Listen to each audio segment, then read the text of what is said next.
Alors bonjour à toutes et à tous, aujourd'hui on repart pour découvrir un photographe en à peu près 5 minutes et cette fois-ci on va attaquer un des plus importants entre guillemets pour moi. On va parler de Soul Eater. Alors rien à voir avec ce manga, mais finalement est-ce que le pouvoir de l'amitié ne lui a pas servi à surmonter les épreuves de la vie? On va voir ça juste après. Soul Eater, c'est un photographe pour qui j'ai une appréciation très particulière et dont le travail va résonner énormément en moi. La première fois que je suis tombé sur son travail, j'ai pleuré. Voilà.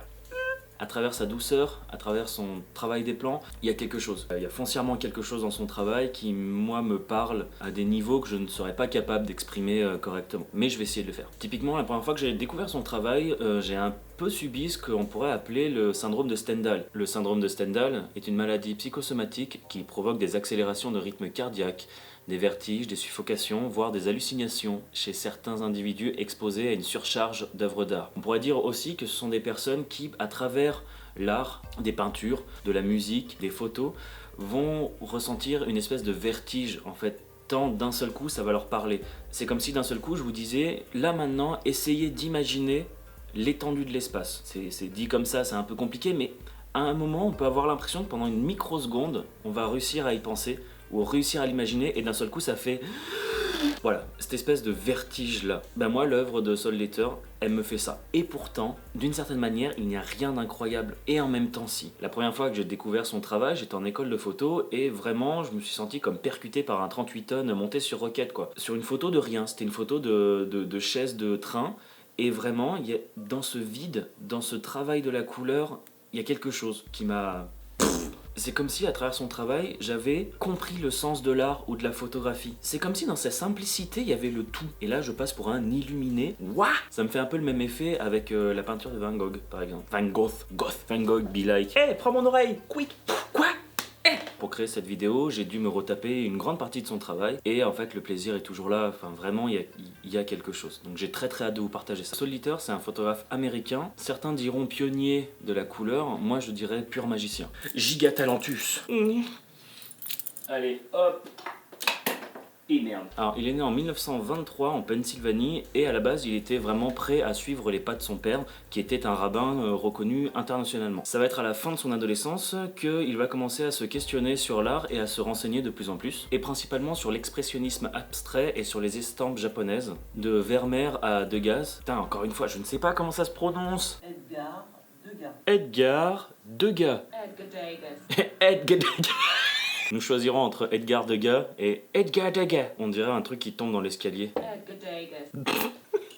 Bref, je m'égare de ouf. C'est vraiment l'amour de la peinture qui va se retranscrire à fond dans ses photographies, dans son aspect pictural, dans son aspect de création et de travail de couleur. Et c'est à 23 ans qu'il va fuir pour New York et esquiver un petit peu le futur que lui a tracé son père pour se mettre à fond, lui, dans l'art. Et on sait que son père n'acceptera absolument jamais qu'il embrasse une carrière artistique. C'est non! Et merci, à New York va se passer la rencontre qu'on espérait tous pour voir naître un des plus grands génies de l'histoire de la photographie, la rencontre entre Soul Eater et Richard Pousset ainsi que Eugene Smith. Je vais très certainement faire une vidéo sur Eugene Smith parce que c'est un photographe qui est juste... Du coup, ces deux joyeux lurons vont essayer de le pousser à se mettre à la photographie et ce qui va finir de décider Soul, ça va être vraiment l'exposition de Henri Cartier-Bresson qu'il va voir au MoMA, qui est un grand musée new-yorkais, en 1947. Au tout début, il va faire comme absolument tous les photographes, il va commencer à travailler le noir et blanc et la photo de rue. Mais très rapidement, on va se rendre compte qu'il y a un style qui va s'en dégager immédiatement. Il y a une certaine apesanteur, il y a un certain onirisme, encore une fois. En fait, dans son travail noir et blanc, on va se rendre compte qu'il a déjà son style qui est en train de se marquer. Il prend en photo ce que moi j'appelle des instants faibles, des instants où il se passe pas grand chose, des instants suspendus, des instants sans grand intérêt d'une certaine manière, et c'est là où est toute sa poésie, c'est qu'en fait dans l'inutile, dans le vide, dans ce rien, il va se dégager quelque chose comme s'il y avait un tout, comme s'il y avait l'essence même de l'existence. Je sais pas comment dire, la matière est faite à 99,99% de vide, et pourtant ce vide là fait que tout est tangible. Là je peux toucher des trucs, on existe, on est là. J'ai l'impression que dans sa photographie il a pris en photo cette notion de vide de l'espace et prouvé que c'était à travers ça qu'il y avait tout qui était tangible. Oui, je crois qu'on comprend que j'aime son travail, oui. Mais il y a quelque chose, Soul Eater est à la photographie ce que Jacques Prévert est à la poésie, la douceur. l'intelligence, la subtilité. Ses premières photographies sont assez casuales. Il va travailler les silhouettes, il va jouer sur les flous, il va adorer le clair-obscur. Il va également tester un petit peu la photographie de nu, travailler avec des modèles, expérimenter. C'est lui qui va tirer ses noirs et blancs et il va vraiment pousser son travail du gris et ses dégradés de gris de façon très précise. Puis au début, il va aussi produire des photos beaucoup plus intimistes, beaucoup plus personnelles que le reste de sa carrière, même si l'intimité restera très présente dans son travail. Ça, c'était pas Covid. C'est aussi à cette période qu'il va commencer une liaison avec la peintre, m'en voulez pas pour la prononciation, Summers Bentry, qui d'ailleurs sera sa compagne pendant plus de 40 ans. Et aussi principalement un de ses sujets photos. Et ces photos sont absolument, encore une fois, d'une tendresse incroyable. J'ai pu récupérer pas mal de petites phrases qu'il a pu dire et ça démontre vraiment le personnage. Il y a beaucoup de choses magnifiques autour de nous et les gens ont tendance à ne pas le remarquer. C'est exactement ça, c'est qu'il va remarquer ces petites choses-là, en fait, ces petites subtilités-là qui nous échappent, nous, au quotidien. Il dira également que certains de ses bons travaux réalisés, de ses plus connus, en fait, sont pris dans son voisinage, dans un lieu qu'il connaît énormément, qu'il connaît par cœur, en fait. Ça va être au début des années 50 que Saul va se mettre à travailler la couleur. Et c'est assez couillu, finalement, de faire ça dans les années 50, parce qu'en fait, faut comprendre qu'à cette époque-là, la couleur, c'était pour les pleutres. C'était pour le grand public. C'était pour monsieur et madame tout le monde qui font des photos à la plage. Le noir et blanc dans la photographie, c'était l'artistique, l'incroyable, ce qu'il fallait absolument mettre sur un piédestal là-haut. Et lui, non, il a voulu travailler la couleur.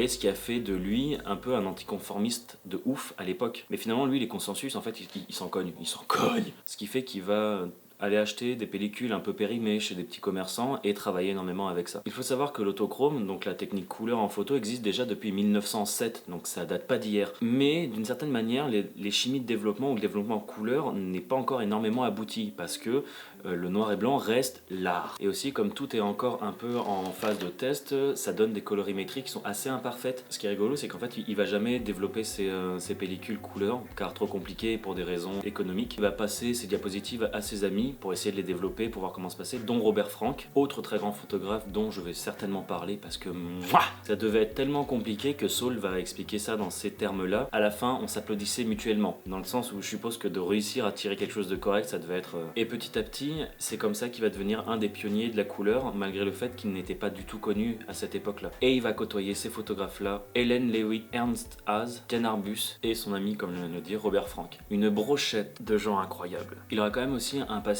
dans la photographie d'art des années 70 à 80. Il va être publié dans Vogue, Queen, Elle, Shaun, mais malgré tout il continuera toujours ses travaux à côté, ses travaux de rue. Un peu à l'instar de Irving Penn, il va être un photographe très discret. Il va vraiment rester dans son coin et travailler sa photographie comme ça. Et puis il va détester qu'on vienne donner des explications à son travail, qu'on vienne dire oui mais ça c'est le rouge du communisme ça, parce que non, pour lui la photo c'est intuitif. Pour lui, il a observé quelque chose, il a pressé sur le bouton, c'est tout. S'il est très connu dans le monde de la photo aujourd'hui, il faut se rendre compte qu'à l'époque, il est resté extrêmement anonyme pour ses contemporains, et c'est pour ça qu'il a gardé un peu cette image de flâneur, et qu'il s'est laissé porter toute sa vie à poser son regard au détour de chaque rue, voir si quelque chose se passait. Il dira même qu'être inconnu, c'était une position plutôt confortable finalement. Ce qui est assez amusant quand, dans le monde de l'art, d'apprécier être inconnu. Ça me fait penser un peu à Viviane Mayer, mais ça on y reviendra plus tard. Ça va être que dans les années 90 en fait que son succès va commencer à grandir. Il y aura une exposition en 2008 et ça va être un succès colossal.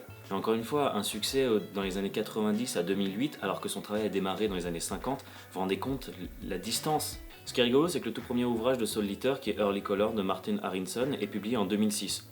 Alors c'est un succès assez tardif et l'analyse de son travail rend le photographe dubitatif et il a fait une réponse que j'adore, bordel. Je sais pas comment j'ai pris telle photo à tel moment ni pourquoi. J'allais à la fromagerie, à la librairie, au café, il y a des choses qui me plaisaient, je prenais des photos. Je sais pas si j'ai réussi à faire ce que je voulais, mais j'ai jamais su ce que je voulais faire en fait. Excusez-nous! Et Saul Leiter va décéder chez lui à l'East Village de New York en novembre 2013. En 2012, il y aura un documentaire très intéressant qui va retracer son travail, In No Great Hurry, et également en 2015, Todd Haynes va s'inspirer de sa photographie pour son film Carol. La photographie de Saul, en fait, elle est fragmentaire.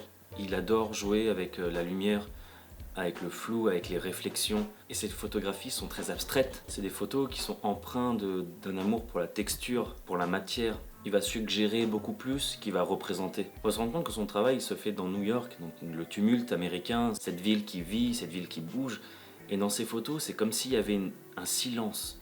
Pour moi, il y a un silence qui se dégage de ces photos. Il y a un calme, une douceur, un temps qui nous est différent. Il va photographier des passants de loin, il va à travers une vitre, dans la brume, dans le brouillard. Il va chercher à intégrer l'être humain dans son paysage, dans son décor, dans son époque. Et par son jeu de reflets, par ses fractures, il va présenter aussi une certaine fragilité, une vulnérabilité de l'être humain.